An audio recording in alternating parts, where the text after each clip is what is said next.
right, so my name is Tina Giles, and I grew up here in East Hampton. Ultimately became a police officer and then a detective. 28 years later, I retired. In that time, my brother-in-law, Larry Smith, and I, who was also a retired police officer, we started a driving school business. My name is Larry. I live in East Hampton, Springs to be specific, and I am a driving instructor for the Hampton's Driving School. I've been a driver instructor for 18 years. Not East Hampton.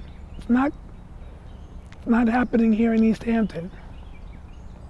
And the reality hit because I actually had a flight March 31st, 2020, March 30th, 2020, to fly to Columbia. And March 20th was our last road test. We were doing road tests in Riverhead, taking students to road tests, and that's when it shut down. All driving schools, it's like training, in-school training. So March, April, and May, we were not allowed to do any instruction. I felt a relief. I needed a vacation. Usually we're quite busy, and this gave us an opportunity to rethink the business, to see which way we wanted to go, and it gave us a time to just chill out. Having worked 28 years in law enforcement, I looked at this as a chance to stay home. I was happy, I was happy to finally be home and enjoy home. All of our instructors are retired. A teacher from Up Island, Tina retired, I'm retired, because we had our pensions to draw on. It was not a strain for us to not have the lessons, but still maintain, keep the business running. If we didn't have the clientele to do a lesson, we had income from other sources. The 5-hour pre-licensing course, which is required of all students to get their MV-278 certificate, that's required to take the road test. So we started that course online, July or August of 2020. The 5-hour class was booming because the certificate is good for 1 year, and they were willing to take that class now in hopes that they would be able to do the road test and proceed with their getting their license. One driver in particular, and we respected his wishes, he didn't feel comfortable getting in the vehicle if the student didn't have the shots.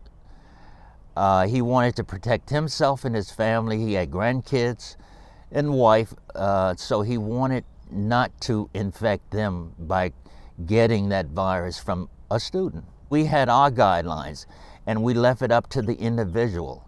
If I did not want to do the lesson, or if Tina did not want to do the lesson, we chose not to do the lesson, because there's always tomorrow or the next day. People still want to get their license. They need their license. They've been stopped by the police. They've gotten tickets. And now the court is mandating, because there's no excuse not to get your license, documented or undocumented. You can get a license now through the green light law.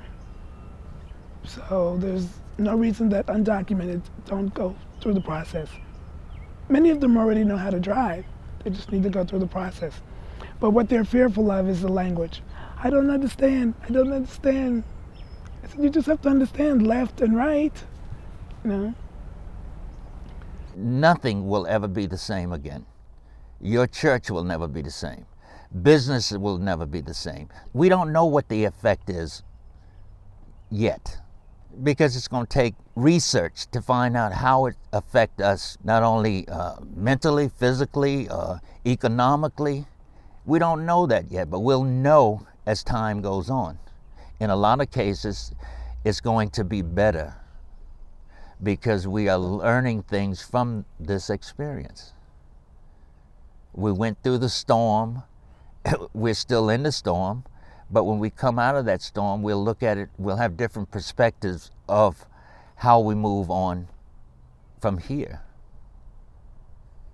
hopefully our attitudes, our behavior will change for the better. Because somebody is telling us, and I like to refer to that somebody as the man upstairs. You know, he runs you through every once in a while, he runs you through these things to get you on the right track, to set you straight.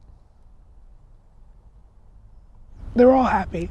They're all happy to be getting their license, to learn to drive. The service is very, very, very appreciated. And parents may have trouble with their kids not listening to them. When they do the driving school, they listen. They want, for the most part, they want to learn to drive.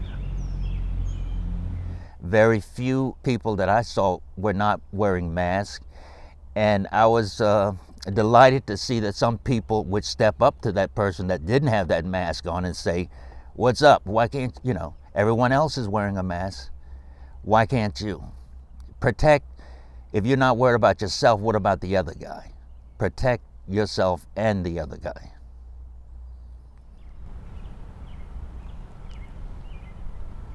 Trust God. You know, have the faith, hope, and trust that God will take care of us all. Hope and faith. Faith that is bigger than we are. It's not in our hands.